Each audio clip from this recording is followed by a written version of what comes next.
Il Gallia Alta Marca si sta impegnando nella nuova programmazione, dove ha avuto dalla Regione la sicurezza di un contributo di circa 3 milioni di euro, dalla Regione e Comunità Montana, e sta così raccogliendo idee dai soci per poter programmare al meglio degli eventi e degli investimenti a livello di territorio Gallia.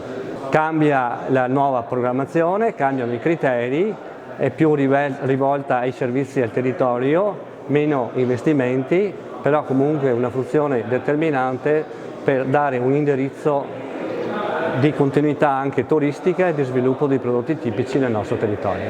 È emerso un grande interesse, penso che le risorse siano poche secondo i bisogni del territorio, le idee che hanno soprattutto anche i sindaci, ma le grandi novità è che noi abbiamo anche adesioni nuove tipo la Fondazione di Comunità, che porta delle idee nuove proprio al servizio del territorio e al servizio del cittadino. Questi incontri proseguiranno nei prossimi mesi, non solo con i soci GAL, ma anche nel territorio con convegni, proprio per raccogliere le idee anche dei cittadini.